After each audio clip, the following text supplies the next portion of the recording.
Here's a video for the latest from ThieAudio. This is called the ELIXIR. It is a 10mm single dynamic driver with a composite diaphragm made of carbon nanotube and beryllium, which sounds like a nice combo. It graphs like a beast. It is quite a nice tuning to the ear over the past 2 days.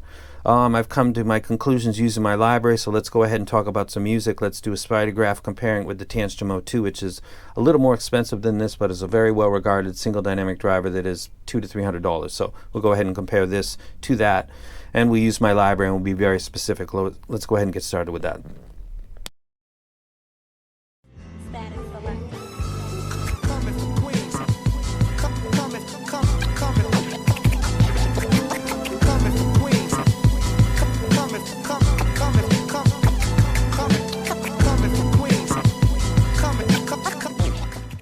Let's go ahead and talk about some frequency graphs and also my spidograph. The Duna Falcon Pro, the ThieAudio ELIXIR, the ThieAudio Oxygen 02 are all single dynamic drivers, and I believe they're all between $200 and $300. I bought my Falcon Pro, I bought my Oxygen 02. I don't recall what the Falcon Pro was, but I believe it's in that price range. And again, it's a single dynamic driver. It's roughly about there. You can see the mid bass and the mids of the Falcon Pro are what we would call bloated, bleeding into the mids. This is a good version. I won't get into that set any further because it's in the price range. I'm putting it up on the graph, but I won't really revisit it too much more. Moving on to the two main sets would be the ELIXIR and the Oxygen 2. The Oxygen 2 has been modified at least once. That's been confirmed by opening it up and looking at the drivers, and also the tuning on my graph. My squig links and criticals look a little more subdued in the sub bass and mid bass, where other graphs like Super Reviews and several others have one with more, notably more sub bass, and that was chalked up to maybe variations or just our mics. Later on, when the Olina came up, a lot of people started opening their O2s and discovered that there are actually different versions of the driver in the later series. So it's actually, I'm referring to the original version, which has more polite sub bass and mid bass throughout this comparison. That's an important disclaimer because it's got lighter, less bass, less weight to note, the original version versus the second revision of it. Moving on to the spidograph. You can see red going all the way around. I think the ThieAudio ELIXIR with my library is a slightly better set than the ThieAudio 2 V1, which is a great set. It's a little bit intense because of the lack of sub bass on the original version that I'm referring to. There's a little bit more sub bass on ThieAudio ELIXIR. There is one point where I actually think the ELIXIR is slightly weak, which is the mid bass performance on a song that I'll talk about, but I think overall the bass is better.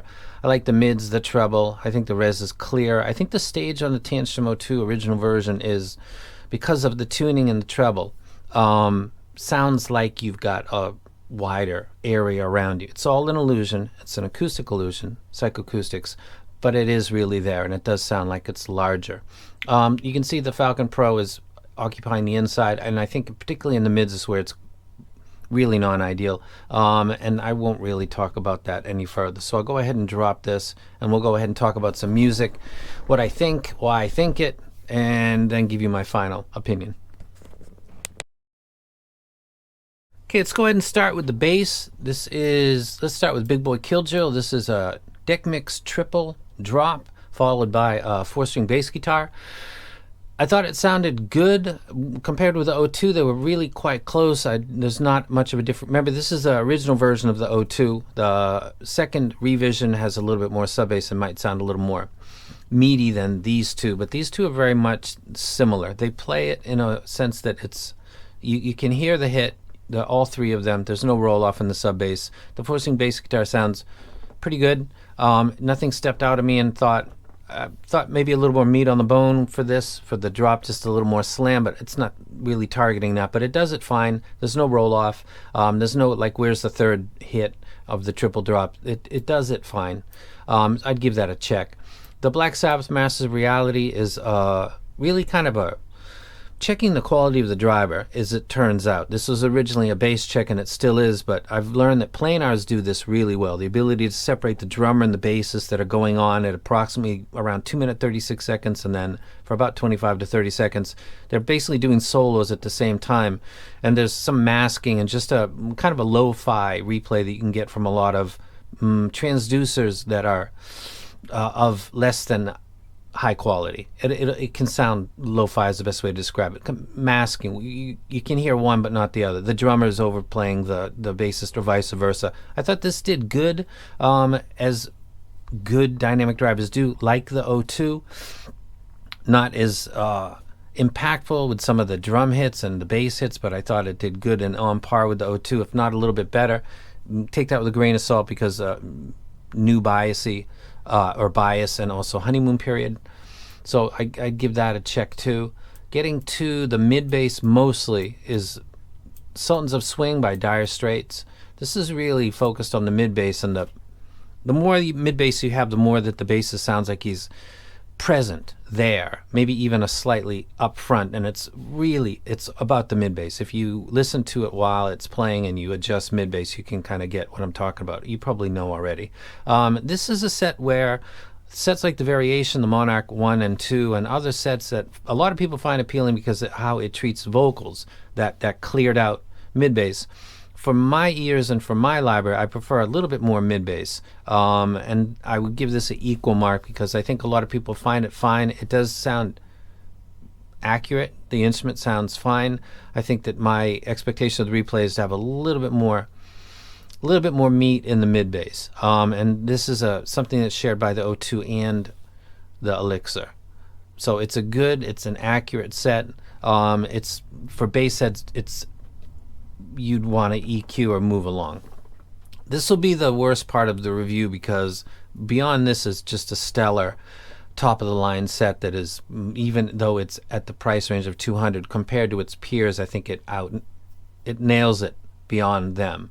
So if you can put a low bass shelf or something, you can cancel all of these criticisms out with a simple EQ. If you don't EQ, pay attention to what I said. There's nothing that DQs it. It's a great set, but it's lacking a little bit of energy on low frequency instruments and libraries like mine, like drums, like bass guitars, and it impacts the replay of male vocals just slightly. So I'd say it's about right there with the O2 original version at $200, and it's from here on out it passes the O2, I think, audibly to my ears, where it's really close in the bass. So that's the bass. It's a good set. Bass heads, no, wait. Not this set. And that's the bass. Okay, the mids. Let's start with Fleetwood Mac. 2 male and 2 female singers, an album that's generally vocal-centric. There's rhythm guitars and drums and accompanying instruments, but they're never really, outside of maybe some Lindsey Buckingham solos, they're never really taking front and center too much. It's really vocals with lyrics and songs and storytelling. It's great for evaluating vocals, which is critical, and the mid-frequencies where can really be borked because it's slightly scooped or it's slightly forward. I thought that the tuning on this set sounds excellent. When I first listened to it before I started to pull out my timestamps and get mental with bass guitars and cymbal strikes, and does it sound good, and how does it compare to the O2 and other sets, I thought that the set sounded fantastic. When I break it down into the bass, there's things that I'm finding that, okay, that's great. It's not perfect, but it's pretty good. Mids are a different story. I thought that the mids sound excellent in all of the extreme ways. Here you go again, you say, you want your freedom. That moment that can almost make me wince, but it's just a moment, and there's only a few of them in the album, I thought sounded very much appealing. Neil Young kind of did the same thing, so vocals do very well. The sound of acoustic or rhythm guitars that are accompanying sound appropriate. They don't sound back, they don't sound light, they don't sound grainy, they actually sound quite good. It sounds like there's a good driver within this set. I haven't cracked it open, somebody will. I thought it did actually quite good. Listening to Heart, Dreamboat Annie, 2 female singers. The first 3 tracks on this, Magic Man, Dreamboat Annie, Crazy on You, really impressive. The vocal replay on this set is really kind of top notch. There's there's a benefit to a single transducer, a dynamic driver, in earphones because of reasons of cohesion and otherwise. It's hard for other stuff to, the timbre, the tonality, to impersonate this, with a tri-bird or something. Led Zeppelin's third album, Since I've Been Loving You. Dun, dun. Robert Plant's vocals in this are, the guy was a rock god, golden hair, shirt open, just, I would love to have been him. There was a time when I was like, who's the cool? I thought Clint Eastwood was super cool. I think Denzel is cool. He's gotten a little bit older now. Robert Plant, one of those people that I wouldn't mind going back and being this dude. And his voice is awesome. Him, Robert Palmer, white guys that can do blues in a way that sounds like they're doing it some justice. Those are two names that come to mind. Robert Plant, partly because of this album and other tracks on other albums, and also Robert Palmer. Old Robert Palmer, Sneaking Sally Through the Alley. Oh, epic stuff. So I think this does really good with vocals. Listening to something that can really bring out the non-ideal replay would be Neil Young, if you're familiar with it. And this is the album that I listened to right here. Old Man is a Needle and Damage Done is an awesome track. It's basically just most of these are acoustic guitar and Neil singing and a harmonica, pretty much. Old Man, take a look at my life. I'm a lot like you. He's got this borderline offensive tonality to his vocals when you're listening to earphones more than headphones because it's kind of intense. He actually sounds great on this. So the tuning that they use in the treble where they're peaking around, I think it's 3K without looking at it quick, and then it's kind of gradually going down, 4, 5, the slight cut for the harmonics, and that really shines when it comes to vocals.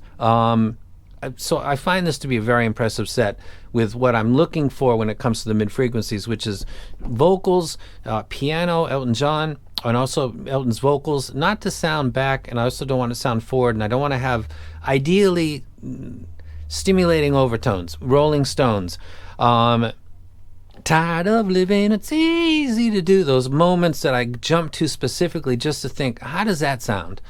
All of those little checks sounded great, which leads me to believe that tuning and how they're doing that treble, as opposed to the O2, matches me better. And some people have their targets more in line with this set than other sets, and I can kind of get a better feel for that now. They maybe listen to a lot of vocal-centric stuff with not a lot of backbeats, and I can get it. This is a very good tuning. The mids are great. I rambled way too long for the mids. It's a great section. If you have a library like mine and you want something that's pretty accurate, a little bit light-footed in the bass, but not that bad, and it really shines with everything beyond that, and is good enough there. This is a set that you probably should consider. There's no moment in the mids where I can say, yeah, I would prefer, et cetera, nothing. It's testament to the driver quality and the tuning are both combined for a very nice replay with the songs that I mentioned to you and really everything that you see me gliding across, because I check lots of stuff as I go through my review. So the mids are excellent. And that's the mids.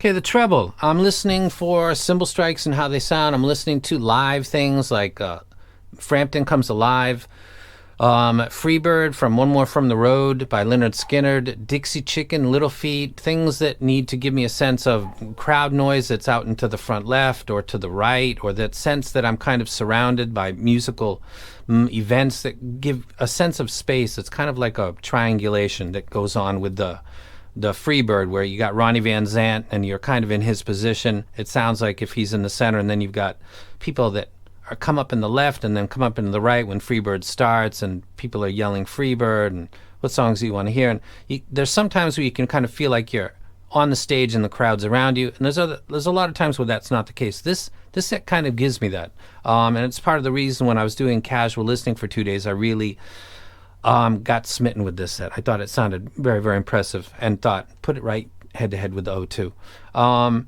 I think the O2 is intense relative to this, where this is more accurate, maybe a little more calm and more friendly for long-term listening. I thought that the live tracks that I listened to, like the Little Feat track, the Leonard Skinner track, and also Friend That Comes Alive, I thought they sounded appropriate, if not excellent.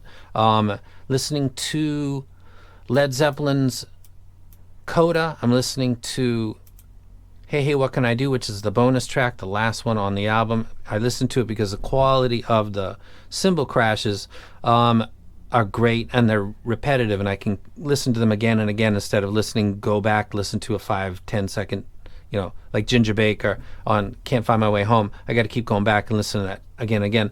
Bonham's hitting the cymbals repeatedly throughout this track, so I can really focus on that, and he's really playing through in the same way. I thought cymbals sounded good. They didn't sound muted, blunted, tailing off, wasn't kind of cut and slightly abrupt. The front end seem to be muted, or the back end. I thought that it treated that well. I thought that electric guitar solos from Jimi Hendrix actually sounded quite good.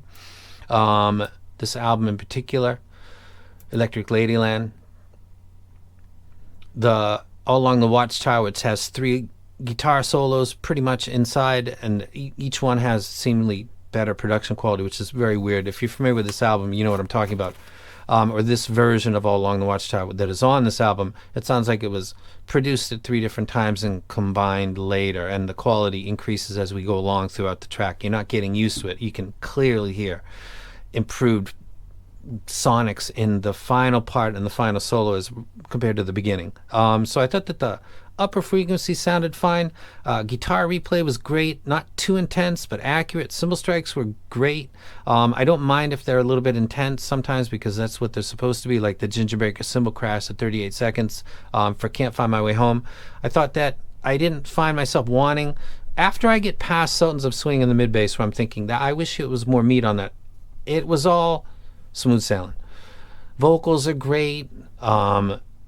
Piano, guitars, everything else sounded proper, if not excellent. It's a great set for $200. Considering what is being asked for $300 and $400 and $500 sets, I'd recommend this set. I think it's better than the O2. If you're going to ask me about how it compares to stuff like the Olina, you're going to have to consider I got a bias there. Plus, it's half the price, so it's not really. Compared to the Duna Falcon Pro, yes, easy. Come on. Compared to the O2, if you like the intensity, I think that the O2 probably has a better stage. I think that the bass on this is of better quality versus the original version. I think that the mids on this sound better, and I like the treble on this better. Again, take that with a grain of salt and consider new toy bias. It's a real thing. I don't think I'll ever change my view of this set. Do I think it's the best in its price range as a dynamic driver? There's a 1% chance that could happen because of new toy bias. I'm quite impressed with it. It plays back my library well. There was no moment where I thought, except Sultans of Swing. And I bring that up again because I want my reviews to be, even when I love something, there's something always that's, like nothing's perfect. What could I point to you? And if you had this set and you listen to what I'm talking about, what would you maybe find not appealing if you listen to just the songs I mentioned? It would be Sultans of Swing, and it would sound fine in the guitar and the vocals, obviously, but the way that the bassist is supposed to be pinning down that track, in my mind, in my personal opinion, has a little more oomph to it. And that's it. Besides that, very impressive set. It looks good. It's got a Litz cable. It's priced competitively considering what other companies are asking and what those things actually do. It gets the rec. A good set. Consider the bias and enjoy the hobby. And I'm out.